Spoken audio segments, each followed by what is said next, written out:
ಕಣಲ್ಲ ಪಾಪ. ಅಲ್ಲಿ ಹೊಡಲಿ ಕಾಲೇನೆ ಏಳು ತಿಂದ ಕೊರದ್ರು ಬರೀ ಧೂಳೇ ತುಂಬ್ಕೊಂಡೈತಿ. ಒಂದನಿ ನೀರು ಅಂಬೋದಿಲ್ಲ. 50 ಅಡಿ 100 ಅಡಿಗೆ ನೀರು ಬೀಳ್ತವೆ ಅಂತ ಹೇಳ್ದಾನು. ನೋಡು ಬರೀ ಧೂಳು ಬತ್ತಾಯ್ತಲ್ಲ. ಯಾಕೆ ಹಿಂಗೆ ಬರೀ ಧೂಳೆ ಬತ್ತಾಯ್ತಲ್ಲ ಪಾಪ. ಯಮ್ಮ ಅದು ಸ್ವಲ್ಪ ಹಂಗೇನೆ. ನಾನು ಅದಕ್ಕೆ 1000 ಅಡಿ ಮಾಡಿಬಿಡ್ರಿ ಅಂತೇಳಿ ಹೇಳಿದ್ದೀನಿ. ನೀನೊಂದು 800 ಅಡಿ ಆಗೈತೆ ಬರ್ತಾವೆ. 1000 ಅಡಿಗೆ ನೀರು ಬಂದೇ ಬರ್ತಾವೆ ಬಿಡಮ್ಮ. 1000 ಅಡಿ ಕೊಡಿಸ್ಬೇಕು. ಇವಾಗಿನ ಕಾಲದಾಗೆ ನೀರು ಸಿಗಲ್ವಲ್ಲ, ಅದಕ್ಕೆ 1000 ಅಡಿ ಕೊರಿಬೇಕು. 1000 ಅಡಿ ಕೊರಿಲಿಲ್ಲ ಅಂತಂದ್ರೆ ನೀರು ಬೀಳಲ್ಲ ಕಣಮ್ಮ. ಈ ಪ್ಯಾಟಿ ಧೂಳ್ನಾಗೆ ಇನ್ನೆಲ್ಲಿ ಬರುತ್ತಪ್ಪ, ಇನ್ನೆಲ್ಲೇ ನೀರೆಲ್ಲ ಏನು ಬರಲ್ಲ. ಅಷ್ಟೇ ಇಷ್ಟೇನೆ ಕಣಪ್ಪ. ಇದನ್ನ ಸ್ಟಾಪ್ ಮಾಡಿರಿ, ಬೇರೆ ಕೊರ್ಸ್ಕೊಂಡ್ರಿ ಸುಮ್ಮನೆ. ಬೇಡ ಸುಮ್ಮನೆ ಯಾಕತ್ತ ಸುಮ್ಮನೆ ಕೊರ್ಸಿ ಯಾಕೆ ದುಡ್ಡೆಲ್ಲ ದ್ವಾರ ಮಾಡ್ಕೊಂತೀರ. ಇಷ್ಟೊಂದು ಬರೀ ಧೂಳೆ ಗೊತ್ತಾಯ್ತು. ಅವಣ್ಣ ಹೆಂಗೆ ಕರೆದು ಕೇಳೋದಿಲ್ಲ. ಅಣ್ಣ ಬನ್ರಿ ಅಣ್ಣ ಇಲ್ಲಿ. ಅಣ್ಣ ನಾನೇ ಮಾತಾಡ್ಸೋಣ ಅಂತ ಇದ್ದೆ, ನೀವೇ ಮಾತಾಡಿಸ್ತಾ ಇದ್ದೀರಾ. ಸುಮ್ಮನೆ ನಿಲ್ಲಿಸ್ಬಿಡಿ. ಸುಮ್ಮನೆ ಈಗ ನಿಮಗೆ ಬೇಜಾರಾಗ್ಬಿಡುತ್ತೆ. ಇಷ್ಟೊಂದು ಅಲ್ಲೇ ಒಂದು 900 ಅಡಿ ಆಗ್ಬಿಟ್ಟಿದೆ. ಸುಮ್ಮನೆ ಇನ್ಯಾಕೆ ನಿಲ್ಲಿಸ್ಬಿಡಿ. ಬೇರೆ ಕಡೆ ಇನ್ನೊಂದು ಪಾಯಿಂಟ್ ಇದೆ ಅಂತ ಅಂದ್ರಲ್ಲ, ಅಲ್ಲೇ ಹಾಕ್ಸ್ರಿ. ಅಣ್ಣ 1000 ನಾನು ಮಾಡೋಣ. 1000 ಏನಾದರೂ ಆದರೆ ನೀರು ಬರುತ್ತೇನೋ ಅಂತ ನಾನು. ಇವಾಗೆಲ್ಲ 1000 ಅಡಿ ಕೊರಿಯೋವರೆಗೂ ನೀರು ಬರಲ್ವಲ್ಲ, ಅದಕ್ಕಾಗಿಯೇ. ನಾನು ಒಂದು 150-200 ಅಡಿಗೆ ಬರ್ತೈತೆ ಅಂತ ಅಂದ್ಕೊಂಡಿದ್ದೆ ನೀರು. ಆದರೆ ಹಿಂಗೆ ಒಟ್ಟು ಧೂಳು ಬರುತ್ತೆ ಅಂತ ಅಂದ್ಕೊಂಡಿರಲಿಲ್ಲ. ಆವಾಗಿಂದ ಒಂದನಿ ನೀರು ಒಳಗೆ ಕೊಳ್ಟಿಲ್ಲ. ಒಂದನಿನೂ ಬಂದಿಲ್ಲ. 100 ಇಂಚ್ ನೀರು ಬೀಳಂಗಿದ್ರೆ ಆ ಸಿದ್ಲಿಂಗ ಮೊನ್ನೆ ಅವ್ರಿಗೆ ಮಾಡಿಕೊಟ್ನಲ್ಲ ಗಳಮ್ಮ, ಇನ್ನೂ ಒಂದು 50 ಅಡಿಗೆ ನೀರು ಕಾಣಿಸ್ಕೊಂಡು ಒಂದು 300-400 ಅಡಿ ಕೊರಿಯೋ ಅಷ್ಟೊತ್ತಿಗೆ 3-3.5 ಇಂಚ್ ನೀರು ಕೊರಿಯೋಕ್ಕೆ ಆಗಲಿಲ್ಲ. ಅಷ್ಟಕ್ಕೆ ನಿಲ್ಲಿಸ್ಬಿಟ್ರು. 400 ಅಡಿಗೆ 350-400 ಅಡಿ ಮಾಡಿ ನಿಲ್ಲಿಸ್ಬಿಟ್ರು. ಅಷ್ಟು ನೀರು ಬಂದುಬಿಟ್ವು. ಇವಾಗ ಯಾಕೆ ಹಿಂಗೆ ಬರೀ ಧೂಳು ಬತ್ತೈತೆ, ಇನ್ನೊಂದು ಕೊರ್ಸಿರು ಬತ್ತವೆ ಅನ್ಸುತ್ತಿದೆ. ಯಾಕೆ ಪಾಯಿಂಟು ಸರಿಯಾಗಿ ಆಗಿಲ್ಲ ಅನಿಸುತ್ತೆ. ಇನ್ನೊಂದಾಗಿ ಕೊರ್ಸೋಣ. 2 ಹಾಕ್ಸಿದ್ರತ್ಲಾಗೆ ಒಂದು ಇದಾಗುತ್ತೆ.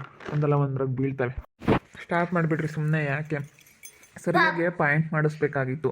ಒಳ್ಳೆ ಚೆನ್ನಾಗೆ ಪಾಯಿಂಟ್ ಮಾಡಿಸಿದ್ರೆ ಚೆನ್ನಾಗಿ ನೀರು ಬರೋದು. ಇಷ್ಟೊಂದು 900 ಅಡಿ ಆಗಿದೆ ಅಲ್ಲೇ. 900 ಆದ್ರೂ ಇನ್ನೂ ಸ್ವಲ್ಪನೂ ನೀರಿಲ್ಲ ಅಂತಂದರೆ ಒಂಥರ ಭಾಳ ಬೇಜಾರಾಗುತ್ತೆ. ಏನಪ್ಪ ಇದು ವಿಚಿತ್ರ ಅನಿಸುತ್ತೆ. ನೀರು ಬರಬೇಕು. ನೀರು ಒಂದು 200-250 ಅಡಿಗೆ ನೀರು ಸಿಕ್ಕಿದ್ರೂ ಒಂದು 500 ಅಡಿ ಕೊರಿದ್ರು 2-2.5 ಇಂಚ್ ನೀರು ಬಂದರೆ ಸಾಕು. ಒಂದು 1000 ಅಡಿ ಕೊರಿದ್ರೂ ನೀರಿಲ್ಲಲ್ಲಪ್ಪ, ಏನಿದು ಅಂತ ಅನಿಸುತ್ತೆ. ನಾವು ಬೀಳ್ತವೆ ಅಂತೇಳಿ ಬೆಂಗಳೂರಿಂದ ಯಾರೋ ಪರಿಚಯ ಇದ್ದರು, ಅಲ್ಲಿಂದ ಕರ್ಕೊಂಬಂದಿದ್ರು ಅಣ್ಣ. ಅವರು ಎಲ್ಲ ಪಾಯಿಂಟ್ ಮಾಡಿರೋದೆಲ್ಲ ಪ್ರತಿಯೊಂದೂ ಎಲ್ಲ ಸಕ್ಸಸ್ ಆಗಿದಾವಂತೆ. ಯಾವ ಇಲ್ಲಿವರೆಗೂ ಫೇಲ್ಯೂರ್ ಆಗಿಲ್ಲ ಅಂತೇಳಿ ಹೇಳ್ತಾಯಿದ್ರು. ಯಾವ ಫೇಲ್ಯೂರ್ ಆಗಿಲ್ಲ ಇಲ್ಲಿವರೆಗೂ ನಾವು ಮಾಡಿರೋದ್ರಲ್ಲಿ ಅಂತೇಳಿ ಹೇಳ್ತಿದ್ರು ಅಣ್ಣ. ಹಾಗೆ ಹೇಳೋದೆಲ್ಲರೂ ಒಳ್ಳೆಯವ್ರ ಹತ್ರ ಚೆನ್ನಾಗಿ ಪಾಯಿಂಟ್ ಮಾಡಿಸ್ಬೇಕು. ಇಲ್ಲೇ ನಾವು ಸುತ್ತಮುತ್ತ ಬೇಜಾನ್ ನಾವು ಕೊರೆದಿದ್ದೀವಿ. ಮತ್ತು ಇಲ್ಲಿ ಎಲ್ಲ ನೀರು ಬಂದಿದ್ದಾವೆ. ಪ್ರತಿಯೊಂದು ಇಲ್ಲೆಲ್ಲ ಎಲ್ಲ ಕಡೆ ನಾವು ಈ ಸುತ್ತಮುತ್ತ ಕೊರೆದಿರೋದ್ರಲ್ಲೆಲ್ಲ ನೀರು ಬಂದಿದ್ದಾವೆ. ಅದೇ ಯಾರೋ ಈ ಊರಲ್ಲಿ ಸೌಕಾತಿ ಅಮ್ಮವರು ಅನ್ನೋರು ಯಾರೋ ಇದ್ದಾರೆ. ಅವು ಹೊಲದಲ್ಲಿ ಮತ್ತು ನಿಮ್ಮ ಹೊಲದಲ್ಲಿ ನೋಡಿ, ಊರಲ್ಲಿ ನೀರು ಬೀಳದೇ ಇಲ್ಲದಂಥ ಜಾಗ ಅಂತಂದರೆ ಇಲ್ಲೇ ಅನಿಸುತ್ತೆ. ಮೊನ್ನೆ ಇನ್ನೂ ರೀಸೆಂಟಾಗಿ ಇಲ್ಲೇ ಪಕ್ಕದಲ್ಲಿ ಕೊರೆಸಿದ್ರಲ್ಲ 3.5 ಇಂಚ್ ನೀರು. ಹೆಂಗೆ ಬಂತು ಕೇಳಿ. ಇವರು ಇದ್ರೇನೋ ಅಣ್ಣವರೇ, ನೀವು ನೋಡಿದ್ರಾ? ನೋಡಿದ್ವಿ. 3-3.5 ಇಂಚ್ ನೀರು ಬಂದವು. ಅದೇ ನಮ್ಮ ಹೊಲ್ದಾಗ ಸೌಕತಿ ಅಮ್ಮರ ಹೊಲ್ದಾಗೂ ಅಷ್ಟೇ ನೀರು ಬರ್ದಿಲ್ಲ. ಇಲ್ಲೆಲ್ಲ ಎಲ್ಲರಿಗೂ ನೀರು ಬಿದ್ದಾವ. ಸಿದ್ಲಿಂಗ ಪಾಯಿಂಟ್ ಮಾಡಿರೋದ್ರಾಗೆ ಅವರು ನನಗೆ ಪರಿಚಯ ಇದ್ದಾರೆ. ಅವರು ಪಾಯಿಂಟ್ ಮಾಡಿದರೆ ಪಕ್ಕ ನೀರು ಬರೋದು. ನನಗೆ ಸುತ್ತಮುತ್ತ ಇಲ್ಲಿ ಅಕ್ಕಪಕ್ಕದಲ್ಲಿ ಎಲ್ಲರೂ ಕರಿತಾ ಇರ್ತಾರೆ. ಯಾಕಂದರೆ ಇಲ್ಲಿ ನಮ್ಮದೊಂದೇ ಇಲ್ಲಿ ಬೋರ್ ಗಾಡಿ ಇರೋದು. ಅದಕ್ಕೇ ಎಲ್ಲ ಕರಿತಾ ಇರ್ತಾರಲ್ಲ, ಅದಕ್ಕೆ ನನಗೆ ಸ್ವಲ್ಪ ಪರಿಚಯ ಇದೆ. ಅವ್ರ ಪರಿಚಯ ಸಿದ್ಲಿಂಗ ಅವರು. ನಾನು ಬೇರೆ ಕಡೆ ಎಲ್ಲ ನಂಬರ್ ಕೊಟ್ಟಿದ್ದೀನಿ. ಎಲ್ಲ ತುಂಬ ಚೆನ್ನಾಗಿ ಅವರು ಇದಾಗ್ಬಿಟ್ಟಿದ್ದಾರೆ. ಇವಾಗ ಮಗ ಕಲ್ತಿದ್ದಾನೆ. ಮಗನೂ ತುಂಬ ಫೇಮಸ್ ಆಗಿಬಿಟ್ಟಿದ್ದಾನೆ. ಅವ್ರನ್ನ ಬಿಟ್ಟು ನೀವು ಯಾಕೆ ಬೇರೆ ಕಡೆಯಿಂದ ಕರ್ಸೋಕೆ ಹೋದ್ರಿ? ಯಾಕೆ ಅವ್ರು ಮಾಡಿಕೊಡ್ಲಿಲ್ವಾ? ಅವ್ರನ್ನೂ ಕೇಳಿದ್ವಪ್ಪ, ಅವ್ನು ಮಾಡಿಕೊಡಲ್ಲ ಅಂತ ಅಂದ. ಅದಕ್ಕೆ ಮಾಡಿಕೊಡಲ್ಲ ಅಂತ ಹೇಳಿದ್ಮೇಲೆ ಯಾಕಂತೇಳಿ ನಾವು ಬೇರೆ ಕಡೆಯಿಂದ ಕರೆಸಿದ್ವಿ. ಅಲ್ಲ, ಇಂಥ ಟೈಮಲ್ಲಿ ನೀವು ಒಳ್ಳೆತನದಿಂದ ಮಾತಾಡ್ಕೊಂಡು ಅವ್ರ ಹತ್ರ ಚೆನ್ನಾಗಿದ್ಕೊಂಡು ನೀವು ಈ ಕೆಲಸ ಸಕ್ಸಸ್ ಆಗೋ ಥರ ಮಾಡ್ಕೋಬೇಕು. ಅವರು ತುಂಬ ಚೆನ್ನಾಗಿ ಮಾಡಿಕೊಡ್ತಾರೆ. ನಾನು ತುಂಬ ಜನ ನಾವು ಇನ್ನೂ ಬೇರೆ ಕಡೆ ಎಲ್ಲ ಹೋದಾಗ ಅವ್ರಿಗೆಲ್ಲ ನಂಬರ್ ಕೊಟ್ಟು ಎಲ್ಲ ಕಡೆ ಕಾಂಟ್ರಾಕ್ಟ್ರು ಅವ್ರಿಗೆ ತುಂಬ ಫೇಮಸ್ ಆಗಿಬಿಟ್ಟವ್ರೆ. ತುಂಬ ಅವರು ನಾನೆಲ್ಲ ನಂಬರ್ ಕೊಟ್ಟು ಅವ್ರಿಗೆ ತುಂಬ ಜನ ಕಾಂಟ್ಯಾಕ್ಟ್ ಮಾಡಿ ನಾನೇ ಎಲ್ಲ ಕರ್ಕೊಂಡು ಹೋಗಿ ಇದನ್ನು ಮಾಡಿಸಿದ್ದೀನಿ. ಅವರು ತುಂಬ ಚೆನ್ನಾಗಿ ಮಾಡ್ತಾರೆ. ಯಾವುದು ಇನ್ನೂವರೆಗೂ ಅವ್ರು ಮಾಡಿರೋ ಅಂಥದ್ದು ಒಂದು ಫೇಲ್ಯೂರ್ ಆಗಿಲ್ಲ. ಒಂದು ಇನ್ನೂವರೆಗೂ ಫೇಲ್ಯೂರ್ ಆಗಿಲ್ಲ. ನಾನು ಎಷ್ಟೋ ಕಡೆ ಕರ್ಕೊಂಡೋಗಿ ಎಲ್ಲ ರೈತರಿಗೆ ಅನುಕೂಲ ಆಗಲಿ ಅಂತೇಳಿ ಈ ರೀತಿ ಮಾಡಿದ್ದೀನಿ. ನನಗೆ ಪರಿಚಯ ಯಾರು ಕಾಲ್ ಮಾಡ್ತಾರೆ ಅವ್ರಿಗೆಲ್ಲ ಹೇಳಿ ಹಿಂಗೆ ಇದ್ದಾರೆ ಇಂಥವ್ರನ್ನ ಕರ್ಕೊಂಡೋಗಿ ಬೇರೆ ಕಡೆ ಎಲ್ಲ ಬೇರೆ ಹತ್ರ ಪಾಯಿಂಟ್ ಮಾಡಿಸಿರೋ ಅವ್ರ ಹತ್ರ ನೀರು ಬಿದ್ದಿಲ್ಲ. ಆವಾಗ ನಾನು ನೀವು ಫೋನ್ ಮಾಡಿ ಸಿದ್ಲಿಂಗಣ್ಣ ಅವ್ರಿಗೆ ಫೋನ್ ಮಾಡಿ ಕರೆಸ್ಕೊಂಡು ಈ ರೀತಿ ನೀರು ಬರೋ ಥರ ಮಾಡಿಕೊಟ್ಟಿದ್ದೀನಿ. ರೈತರಿಗೆ ಅನುಕೂಲ ಆದರೆ ಏನೋ ಒಂದು ಅನುಕೂಲ ಆಗುತ್ತಲ್ಲ ಅನ್ನೋ ಒಂದು ಕಾರಣಕ್ಕೋಸ್ಕರ ನಾನು ಫೋನ್ ಮಾಡಿ ಇವ್ರದ್ದೆಲ್ಲ ಕಾಂಟ್ಯಾಕ್ಟ್ ನಂಬರ್ ಎಲ್ಲ ಕೊಟ್ಟಿದ್ದೀನಿ. ಅಂಥವ್ರನ್ನ ಬಿಟ್ಟು ಊರಲ್ಲೇ ನೀವು ಯಾಕೆ ಬೇರೆ ಕಡೆಯಿಂದ ಕರ್ಸಕ್ಕೆ ಹೋದ್ರಿ? ಏನು ಮಾಡೋಣ, ಇವ್ರು ಕೇಳಿರು ಎಷ್ಟು ಒಳ್ಳೆ ಮಾತನಾಗೆ ಕೇಳಿದ್ರು ನನ್ನ ಮಗ ಮಾಡ್ಕೊಂಡು ಕೊಡಲ್ಲ ಅಂತಂದ. ಹೊಟ್ಟೆ ಉರಿ ಏನೋ ಜಮೀನೆಲ್ಲ ತಗೊಂಡು ಬೋರ್ ಹಾಕಿಸ್ತಾ ಇದ್ದಾರೆ ಎಲ್ಲ ಎಂಬ ಹೊಟ್ಟೆ ಊರಿಗೆ ನಾನು ಪಾಯಿಂಟ್ ಮಾಡ್ಕೊಂಡು ಕೊಡಲ್ಲ ಅಂತ ಹೇಳ್ದ ಸಿದ್ಲಿಂಗ. ಏನು ಮಾಡಿಕೊಟ್ಟಿದ್ರೆ ಕಳ್ಕೊಂಬನೆ ಅಣ್ಣ, ನಿಮ್ಮ ಇದಕ್ಕೆ ಫೋನ್ ಮಾಡಿಸಿ ನೀವೇ ಕರೆಸ್ತೀರಾ? ಎಷ್ಟಾದರೂ ದುಡ್ಡು ಕೊಡ್ತಾರೆ, ಬಂದು ಒಂದು ಸತಿ ಹಾಕ್ಕೊಟ್ಟು ಹೋಗ್ಲೇಳು, ನೀವೇ ಒಂದು ಸತಿ ಕಾಲ್ ಮಾಡಿ ಕರೆಸ್ರಿ. ಮಾಡಿರಿ ಅಣ್ಣ, ನಿಮಗೂ ಬೇಕಾದರೆ ನಾನು ಸ್ವಲ್ಪ ಟಿಪ್ಸ್ ಕೊಡ್ತೀನಿ. ಫೋನ್ ಮಾಡಿಬಿಟ್ಟು ಬಾರಪ್ಪ ಇಲ್ಲೇ ನಮ್ಮ ಹತ್ರದವ್ರು ನಾವು ತಗೊಂಡಿರೋದು ಇದೇ ಜಮೀನು ಅಂತ ಅವ್ರಿಗೆ ಗೊತ್ತಿಲ್ಲ ಅನಿಸುತ್ತೆ. ನಾವು ಇವಾಗ ಹೆಂಗೆ ಮಾಡೋದು? ಮುಂಚೆಗೆ ನಿಮಗೆ ಹೇಳಿದ್ರೆ ಮಾಡ್ಕೊಡ್ತಿದ್ರಲ್ವೇನಣ್ಣ?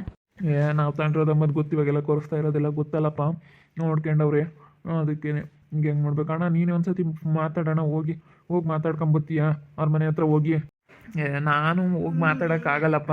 ನೀವು ಇದೇ ಊರಲ್ಲೇ ಇದ್ಕೊಂಡು ಅವ್ರ ಹತ್ರ ಚೆನ್ನಾಗಿ ಮಾತಾಡಿಕೊಂಡು ಚೆನ್ನಾಗಿ ಇದ್ಕೊಂಡು ಅವ್ರ ಹತ್ರ ನೀವು ಪಾಯಿಂಟ್ ಮಾಡಿಸ್ಕೋಬೋದಾಗಿತ್ತು. ಸುಮ್ಮನೆ ಯಾಕೆ ಮನಸ್ತಾಪಗಳೆಲ್ಲ ಮಾಡ್ಕೊಂಡ್ರೆ ಈ ರೀತಿ ಕೆಲಸಗಳೆಲ್ಲ ನೋಡಿ ಆಗಲ್ಲ. ಅವ್ರು ತುಂಬ ಫೇಮಸ್ಸು, ಚೆನ್ನಾಗಿರೋದು ಬಿಟ್ಟು ಸುಮ್ಮನೆ ಬೇರೆ ಕಡೆಯಿಂದ ಇದೆಲ್ಲ ಇವರೆಲ್ಲನ ದುಡ್ಡು ತಿನ್ನೋಕ್ಕಾಗಿ ಮಾಡ್ತಾ ಇರ್ತಾರೆ. ದುಡ್ಡಿಗಾಗಿ ಸುಮ್ಮನೆ ಸುಳ್ಳು ಹೇಳ್ಕೊಂಡು ಹಂಗೆ ಹಿಂಗೆ ಅಂತ ಹೇಳ್ತಾರೆ. ಇಂಥವ್ರನ್ನೆಲ್ಲ ನಂಬ್ಕೊಂಡು ನೀವು ಸುಮ್ಮನೆ ಯಾರ್ಯಾರ ಹತ್ರನೋ ಪಾಯಿಂಟ್ಗಳು ಮಾಡಿಸಿದ್ರೆ ಅದೆಲ್ಲ ಆಗಲ್ಲ. ಅದು ಯಾರ ಹತ್ರ ಆಗಬೇಕಾ? ಇದರಲ್ಲೇ ಇದೇ ಒಂದು ಇದನ್ನು ಇಟ್ಕೊಂಡು ತುಂಬ ಜನ ಮೋಸ ಮಾಡೋಂಥ ಜನಗಳು ಇದ್ದಾರೆ. ಮಾಡಿಕೊಡ್ತೀನಿ ಚೆನ್ನಾಗಿ, ಹೆಂಗೆ ನೀರು ಬೀಳುತ್ತೆ ಅಂತೇಳಿ ಎಲ್ಲ ಹಿಂಗೆ ಸುಮ್ಮನೆ ಹೇಳ್ಕೊಂಡು ಮೋಸ ಮಾಡಿರೋಂಥ ಜನಗಳಿದ್ದಾರೆ. ಅದಕ್ಕಾಗಿ ಸ್ವಲ್ಪ ಎಚ್ಚರಿಕೆಯಿಂದನ ನೋಡಿ ಇಲ್ಲೇ ನೀವು ಆರಾಮಾಗಿ ಮಾಡಿಸ್ಕೋಬೋದಾಗಿತ್ತು ಅವ್ರ ಹತ್ರ. ನೋಡೋಣ, ನಿನಗೆ ಸ್ವಲ್ಪ ಟಿಪ್ಸ್ ಕೊಡ್ತೀನಿ. ಇನ್ನೊಂದು ಬೋರ್ ಪಾಯಿಂಟ್ ಮಾಡಿಸು, ಎಷ್ಟಾಗಲಿ ದುಡ್ಡು ನಿನ್ನ ಕಡೆಗೆ ಕೊಡ್ತೀನಿ, ನಿನಗೂ ಒಂದು ಸ್ವಲ್ಪ ಕೊಡ್ತೀನಿ ಅಣ್ಣ. ನೋಡು ಎಷ್ಟಾಗುತ್ತೋ ಅಷ್ಟು ನೀನೇ ಮಾತಾಡಿ ಆದಷ್ಟು ಕರ್ಕೊಂಬಂದು ಮಾಡಿಸ್ಕೊಂಡು ಕೊಡೋಣ. ಯಾಕಂದರೆ ಈ ನಮ್ಮಮ್ಮಗೆ ಅವ್ರಿಗೂ ಸ್ವಲ್ಪ ಇವಾಗ ಮನಸ್ತಾಪ, ಹಿಂಗೆ ಏನೋ ವಿಚಾರಕ್ಕೆ ಸ್ವಲ್ಪ ಅವ್ರೇನೋ ಹಿಂಗೆ ಏನೇನೋ ಐತೆ, ಅದೆಲ್ಲ ಹೇಳೋಕ್ಕಾಗಲ್ಲ, ಅದನ್ನೆಲ್ಲ ಬಿಡಿಸಿ.